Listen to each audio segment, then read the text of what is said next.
Group બનાવી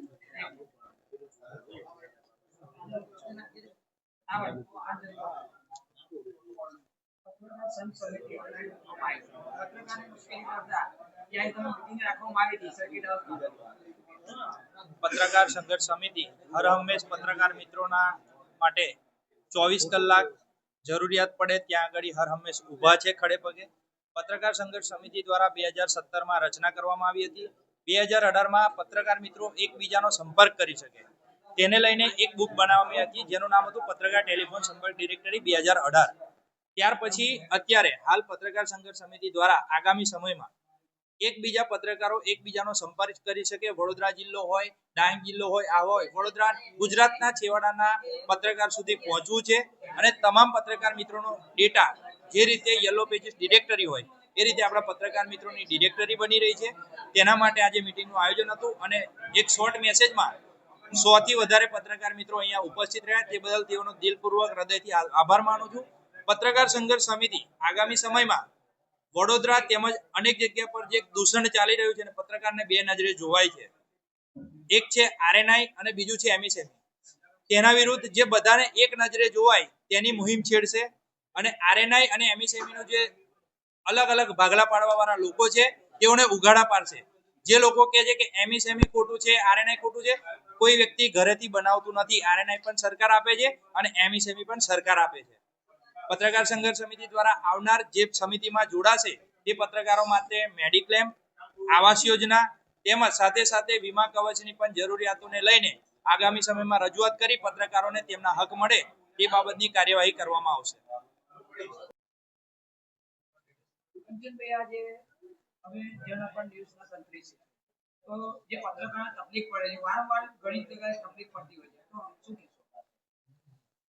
ખાસ કરીને પત્રકાર સંઘર્ષ સમિતિ મારા સાથી મિત્ર અમિતભાઈ પટેલ અને નજીરભાઈ શેખ તેમજ મિતેશ તડવી, જયેશભાઈ, કુમારભાઈ તમામને ખૂબ ખૂબ અભિનંદન. અને એક સરસ સમિતિની રચના થઈ એનો હું એક ભાગ બન્યો. વાત પત્રકાર હિતની કરવી છે. દરેક પત્રકાર જે તે ક્ષેત્રમાં કામ કરતો હોય, તાલુકા, જિલ્લા, ગામડાઓમાં, પત્રકારનું રક્ષણ થવું જોઈએ. લોકોને ખબર નથી કાયદો અને વ્યવસ્થાના ભાગરૂપે પત્રકારની જે ભૂમિકામાં સરકાર તરફથી આવતું જે ભંડોળ છે એમાં ઘણા પત્રકારોને ખબર નથી કે આ પૈસા આપણે એવું વિચારીએ કે જે 24 કલાક ચાલનારી ચેનલો છે તો આ કેમ ચાલે છે, કારણ કે ત્યાં કરોડો રૂપિયા સરકાર તરફથી એમને ફાળવવામાં આવે છે એટલે એમના પત્રકારોને પગાર મળે છે, એટલે એમની ચેનલો 24 કલાક ચાલે છે.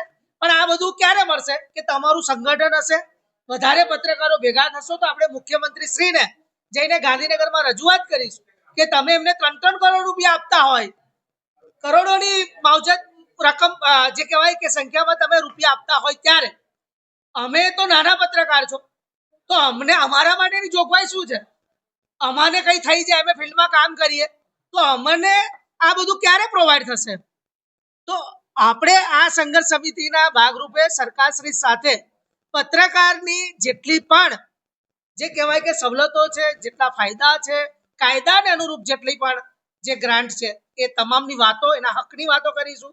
એના ઉપરાંત સંઘર્ષ સમિતિ દરેકને મેડિક્લેમ હોય, વીમા હોય, આવનાર દિવસોમાં ગણવેશની તૈયારી હોય, આવનાર દિવસોમાં જેટલી મિટિંગો કરવાની છે એની તમામ તૈયારીની જાણકારી એક નવું ગ્રુપ બનાવીને આ સંઘર્ષ સમિતિ હવે નવા જે કહેવાય કે રૂપમાં આવી રહી છે ત્યારે ગુજરાતભરના તમામ પત્રકારોએ એને વધાવી લીધી છે અને મોટી સંખ્યામાં આજે પત્રકાર જોડાયા છે. ફરીથી એ તમામ પત્રકારોનો હૃદયથી આભાર માનું છું. વડોદરામાં બે ભાગ પડ્યા છે, આરએનઆઈ અને એમએસએમઈ. શું કહીશું?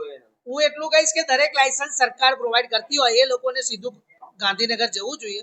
સંસદમાં જો એમએસએમઈ નો અત્યારે જ્યારે બજેટ આપણા બજેટ મંત્રી સીતારમણે રજૂ કર્યું એમાં એમએસએમઈ માટે સૌથી વધારે રૂપિયા ફાળવ્યા હતા. એ લોકોને ત્યાં લડત કરવી જોઈએ કે એમએસએમઈ કેમ આ અહીંયા, કારણ કે પોલીસ કમિશનરને એ બધાને ઓથોરિટી જ નથી કે કોઈ એક્શન લઈ શકે. એ ત્યારે એક્શન લે કે કોઈ ક્રાઇમ થાય ત્યારે. પત્રકાર છે એને લાયસન્સ સરકાર આપે છે તો એના માટે આ લડત ખોટી છે અને મારી દ્રષ્ટિએ તો ખોટી છે. આવનાર દિવસોમાં હું એ પત્રકાર સાથે રહીશ ને કલેક્ટર સાથે હું જવાનો છું અને હું પોતે એના માટે લડવાનું છું. એના માટે પત્રકારોની આ એટલા માટે રચના કરવામાં આવી છે કે દરેક જગ્યાએ પત્રકારોની એકતા બતાવવી પડશે અને આપણે પણ સમાચારની દુનિયામાં કાર્યરત થવું પડશે. આપણે જે તે ઉચ્ચ અધિકારીઓ છે તેની સમક્ષ જઈને આપણી જે સમિતિના જે નિયમો છે બતાવીશું અને પત્રકારોની જે ભૂમિકા છે તેની તમામ વાતો અવગત કરીશું. જી નમસ્કાર પત્રકાર મિત્રો. પત્રકાર સંઘર્ષ સમિતિ હર હંમેશ પત્રકાર મિત્રોના હિત અને રક્ષણ માટે કાર્યરત છે. આ સમિતિ 2017 થી કાર્યરત છે. 2018 માં આપણે એક બુક બનાવી હતી, પત્રકાર ટેલિફોન સંપર્ક ડિરેક્ટરી, કે જે સમગ્ર ગુજરાતમાં સૌથી પહેલી એક એવી બુક હતી કે જેમાં 1500 થી વધારે પત્રકાર મિત્રોનો ડેટા ભરેલો હતો અને એકબીજાના સંપર્ક કરીને એકબીજાને કાર્યમાં મદદરૂપ થવા માટે આ બુકનું આપણે બીડું ઝડપ્યું હતું. અત્યારે 2025માં 16 તારીખના રોજ આપણે પત્રકાર ટેલિફોન સંપર્ક ડિરેક્ટરી 2025 નું વિમોચન કરવા જઈ રહ્યા છીએ. જે બુકની અંદર અમારા જે અંદાજ પ્રમાણે 3000 થી વધારે પત્રકાર મિત્રોનો ડેટા હશે, જે એકબીજા પત્રકાર મિત્રોને તાલુકા વાઇઝ, જિલ્લા વાઇઝ, ક્રમ વાઇઝ જે એકબીજાને સંપર્કની જરૂર હશે ત્યાં પત્રકાર મિત્રોનો એક સાથે હિત અને જે રક્ષણ જળવાઈ રહે તેના માટે પત્રકાર સંઘર્ષ સમિતિ કાર્યરત છે. પત્રકાર સંઘર્ષ સમિતિ દ્વારા આવનાર સમયમાં પત્રકાર મિત્રોને મેડિક્લેમ, પત્રકાર મિત્રોને આવાસ, સાથે સાથે પત્રકાર મિત્રોને વીમા સુધીની પણ જે કંઈક જરૂરિયાતો માટે રજૂઆત કરવાની રહેશે ત્યાં રજૂઆત કરીશું અને હકથી માંગવાનું રહેશે ત્યાં અમે હકથી માંગીશું. પત્રકાર મિત્રો અમારી સાથે છે અને સમિતિમાં કોઈ પણ પ્રકારના હોદ્દાનો કે કોઈ પણ પ્રકારની લાગવત ચલાવાય નહીં. દરેક મિત્ર જોડાનારો આ સમિતિમાં કન્વીનર રહેશે. દર્શક મિત્રો, જી ન્યૂઝ ગુજરાતીમાં આપનું હાર્દિક સ્વાગત છે.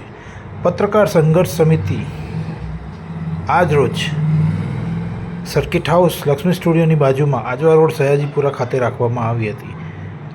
તેમાં તમામ તંત્રીઓ, પત્રકાર મિત્રો, કેમેરામેન, બ્યુરો ચીફ, તમામ મિત્રો હાજર રહ્યા હતા.